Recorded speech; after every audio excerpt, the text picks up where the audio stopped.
And Charles Sennott joins us now from Boston. Charlie, give us a little more context here. How significant are the talks you described in your piece, and are they being conducted at a high level? These are third-party negotiations, so they're being conducted at a high level in terms of the former, now deposed Taliban officials who are really the point people on this.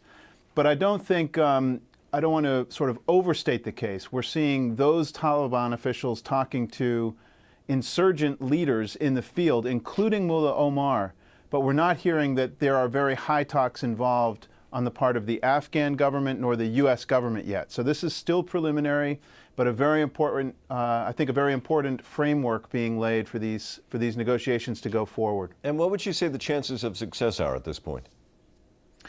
I think the chances of success are good. I think it's really the only way that we're going to move forward in Afghanistan. I think we've heard from the Obama administration that they want to have talks with the moderate Taliban.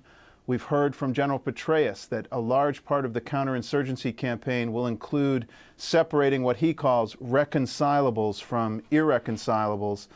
These are the reconcilables, and I think negotiations with this moderate element of the Taliban are going to be absolutely crucial in going forward. Well, this begs my next question, because it's how uniform are the Taliban. Is it possible that some elements will cooperate with the Afghan government, but others won't?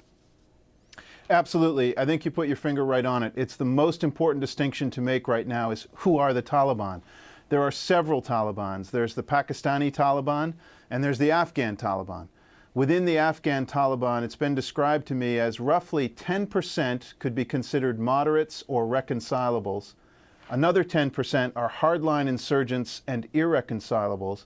And there's an 80% gap in between those two, where sort of village elders and tribal leaders and mullahs from very local provinces are up for grabs. And I think there's an opportunity now for the United States and for the Afghan government to reach out through this 10% moderate element to go after that larger swath of the population that's supporting the Taliban insurgency, mostly out of either sort of a practical aspect of security or financial payment.